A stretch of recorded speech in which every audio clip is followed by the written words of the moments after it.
Going back to Cassandra Ventura's lawsuit, and remember, Combs' ex-girlfriend, who initially sued him for sexual assault, battery, sex trafficking back in November 2023, started this whole ball rolling. She alleged in her lawsuit, quote, in 2011, during a rough patch in a relationship with Sean Combs, she ended up having a relationship with rapper and Grammy Award-winning artist Kid Cudi, real name Scott Mescudi. And then she alleged, quote, Mr. Combs found Miss Ventura's phone and found emails between her and Kid Cudi. Mr. Combs became enraged and proceeded to place a manual corkscrew between his fingers and lunged at Miss Ventura. Miss Ventura ran away to stay at Kid Cudi's home to escape Mr. Combs' wrath. Soon thereafter, one of Mr. Combs' staff members told Miss Ventura that he needed to just talk to, even though Mr. Combs was enraged. Feeling like she could not escape Mr. Combs and his network of enforcers, Miss Ventura returned to Mr. Combs. He hit her several times and then kicked her in the back as she tried to run out of the door. The following year, she claimed, quote, Mr. Combs told Miss Ventura that he was going to blow up Kid Cudi's car and that he wanted to ensure that Kid Cudi was home with his friends when it happened. Around that time, Kid Cudi's car exploded in his driveway. We go to the government's bail letter that they filed with the court. They were advocating that Combs be denied bail. He has been twice. And they allege, quote, in the early morning hours of December 22nd, 2011, the defendant and a co-conspirator kidnapped an individual at gunpoint to facilitate breaking into and entering the residence of Individual 1. By the way, Individual 1 is not named, but we'll get to that. Multiple witnesses would testify at trial to the events surrounding the kidnapping and break-in, the latter of which is corroborated by police reports and other records. Approximately 2 weeks later, the defendant's co-conspirators set fire to Individual 1's vehicle by slicing open the car's convertible top and dropping a Molotov cocktail inside the interior. Police and fire department reports extensively document the arson and conclude that the fire was intentionally set. Multiple witnesses would also testify to the defendant bragging about his role in destroying Individual 1's car. Why we can make the argument that they are referencing Kid Cudi. This echoes Ventura and the indictment. Actually, I should say that while this mirrors Ventura's description of events, she said this happened slightly later than when prosecutors say it happened, about a month or so difference, but putting that to the side, Kid Cudi actually responded to Ventura's claims in the lawsuit. His representatives told the New York Times back in November when the suit was filed, this is all true. Mark Agnifilo, a lawyer for Mr. Combs, said there is no allegation that Mr. Combs was involved in these actions or directed anyone else to take them. It's clear the government doesn't know who set fire to the vehicle or how it relates to Mr. Combs, who denies any involvement. Man, oh man, y'all hear that ish right there, man. This is why, I'm thinking Diddy is just done off. You know what I mean? We hear about the axe trafficking, the ecstasy in his hotel room, and the D-rugs that he was geeked up and tweaked up on for years, the free golf parties and all this type of ish, right? Him gifting women to other people without the women even knowing, unbeknownst to them. Y'all seen that? I did a vid on it yesterday. I'll pin a link to that one below. There's a individual, a woman, some would speak of her as a groupie or video vixen or whatever, you know what I mean? And she shared her story where she peeped yo, I was gifted to some other rappers in Entourage and I didn't even know it, you know what I mean? I wasn't even involved in the conversation. They chopped it up with Diddy and then I was just going with someone else, you know what I mean? I'll pin that in the comments below. Again, go check that out. But you hear of all this ish, right? But there's so much other ish in this indictment, man. And it's hearing this story is just bonkers, man. It just tells this story of Diddy of just being this power hungry, super villain out of a movie or something like that. You know what I mean? Yeah, I'm Diddy. How dare anyone fuck with me? You know what I mean? And then there's been stories over the years where I think Mano talked about when he had that song Rumors, or was it Rumors comment? For those that remember, Mano made a video where it was showing different record labels or something like that, stuff from the past, relics of hip hop, like dying or something. And there was some kind of reference to Bad Boy Records being deaded off. And apparently he was like, yo, I thought Diddy was soft as fuck. Like, he came up and pressed me over this ish. And there's numerous other instances from him getting into it with J. Cole, him slapping Drake. Like, Diddy wasn't playing no games with no one. He wasn't tolerating any respect like the mob or like a criminal enterprise, you know what I'm saying? Which is what the feds label groups, right? Like, what's the RICO something criminal organization, racketeering, etc. Y'all know what it is, you know what I mean? But you hear this story, like, how crazy is that? And again, the individual breaking that all down was saying, it just blows my mind. I say it time after time, but it really truly does, that if he settled this lawsuit with Cassie without her filing, because that's what he said, that's what got the ball rolling, and that's just what it is. That's what's true. If he didn't get like greedy when it came to the negotiation, like they're saying, yo, we want this much, and Diddy counters, nah, I'll pay you this much or whatever, you know. Obviously they couldn't come to terms, and it got to the point that she filed the lawsuit, and then he settled anyway, and NDAs were signed. But like we said, the media got a hold of this once it was filed, and there were things that they were able to read from the lawsuit. I don't know if they were able to see it in full, but they saw enough. And, you know, other accusers got word of this, wind of this, and said, well, hell, I'm filing too. And that's what got the ball all rolling. So again, so crazy to just think Diddy's greed ultimately is what is bringing him and his empire, whatever you want to call it, to crumble. You know what I mean? To the point that the feds have arrested him, and I'm predicting that he's done like dinner. You know what I'm saying? Stick a fork in him. It's a wrap. Y'all heard that, man. Kid Cudi and Cassie apparently, you know what I'm saying, had a thing going on. She was trying to get away from Diddy, feared him, couldn't get away from him. He found some messages in the phone, got enraged. She ran off after he came at her with a corkscrew. Allegedly, again, we gotta say allegedly, she ran off, stayed with Kid Cudi. And then next thing you know, someone from Diddy's team, or as the feds would call it, Diddy's criminal organization, reaches out to her like, yo, Diddy just want to talk to you. She goes back, he beats the brakes off her, and then, you know, started speaking of this plan that he was gonna blow up Kid Cudi's car. And it actually happened, and he wanted individuals to be there when it happened. He wanted them to see firsthand what it was, what it is. Don't fluck with Diddy. And goes even deeper to hear of a kidnapping. Allegedly, you know, someone close to Kid Cudi was kidnapped for them to gain entrance to his crib. The Molotov cocktail, like, this is just really some ish out of the movies, you know what I mean? And it just shows you, man, when people get away with things, more power goes to their head. They feel unstoppable, and Diddy has remained unstoppable, untouchable for all these years. But it seems that is coming to an end as he sits in the feds with no bail. Like you heard them talking about, he was denied bail twice. They fear, you know, that he will tamper with witnesses and fuck the case up. So they ain't letting Diddy touch down. And that's what I'm saying, sitting at this, looking at it all right now. Diddy in custody, no bail. I'm predicting that he's gonna be convicted. I'm predicting he's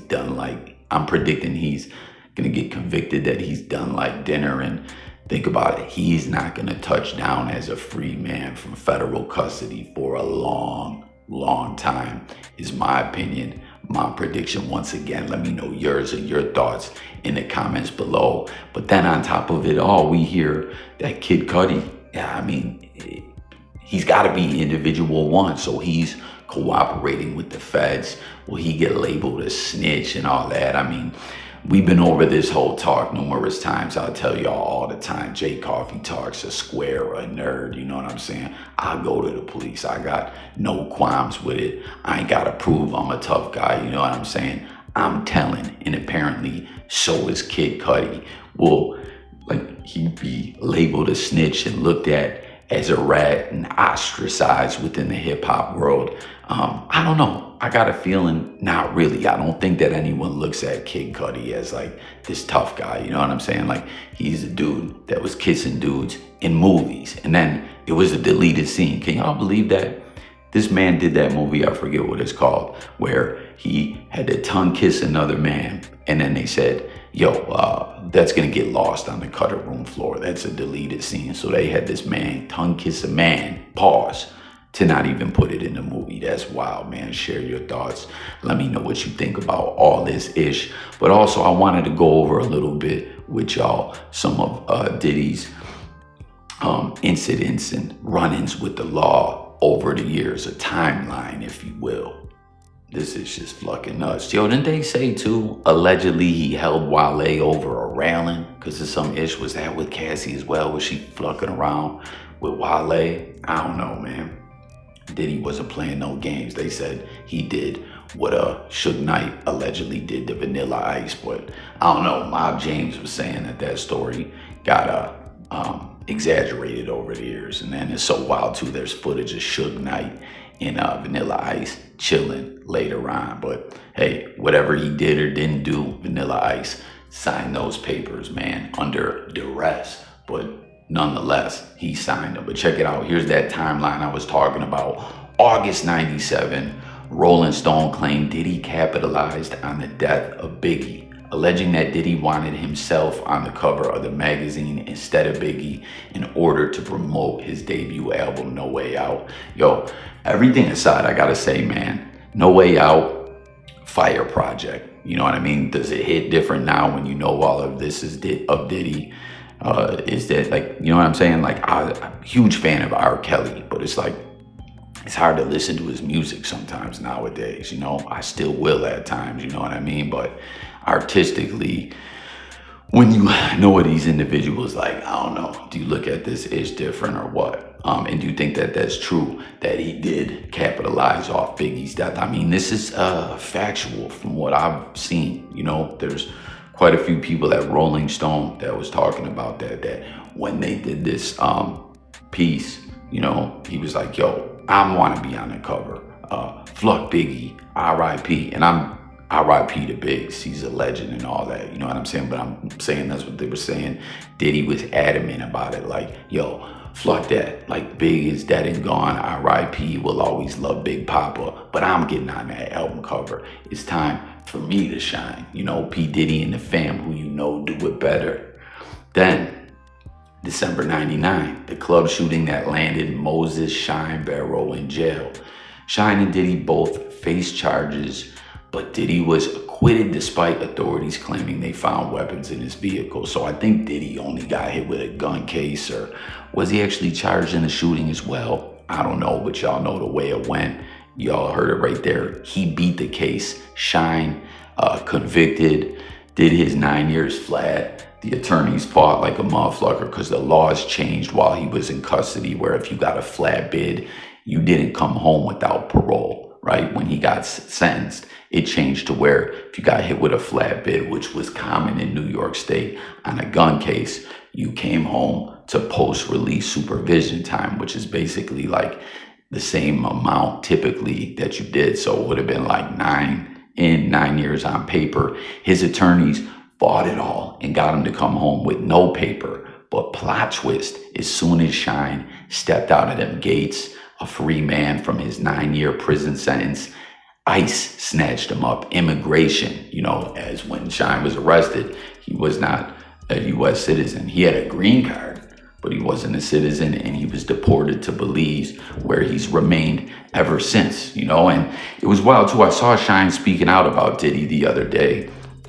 I didn't dive into that story much, but I think he was saying Diddy fucked his life all up, which, you know, Shine has said Diddy kind of snitched on him. He also fucked him up, where during that whole case, he cut him off from, you know, his legal funds. You know what I'm saying? Like, so he could have a good defense, and that witnesses that Shine or Diddy would call to help his case would hurt Shine's case. And They've met up a couple times since he got out of prison and seemingly buried the hatchet. And Diddy did this big thing for Revolt Network where he aired this thing for Shine's political career, as Shine's father was the prime minister of Belize for a long, long time. Shine has been trying to follow in his father's footsteps. He's not the prime minister anymore, I don't believe, but Shine was trying to follow in his father's footsteps, but his criminal record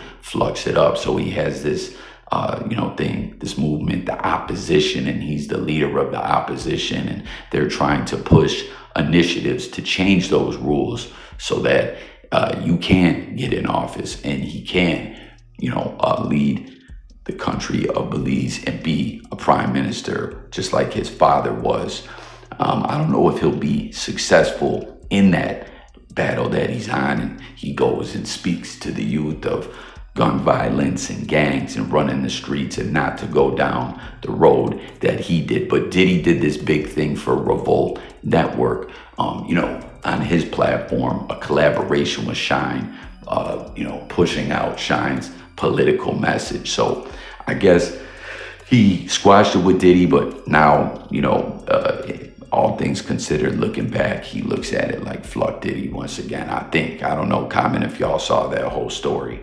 August 2016. Oh, and also the feds were talking to J-Lo when this whole investigation was going down. That's why I was like, yo, they're trying to RICO this man. They're going back to past crimes. You know what I'm saying? Because they were trying to ask J-Lo if Diddy tried to get her to hold the strap. Ain't that some shit? Then we have Usher. Always a great dancer too. I mean, was that something that came naturally, or did you start to take dance lessons or something? No.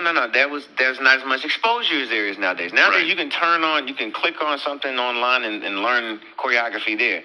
I would mock everything that I saw on television. I'm the kid who would mock everything that I saw on television. I look at TV and I dance the choreography and try to remember it. And then at that age, you could remember everything. Right.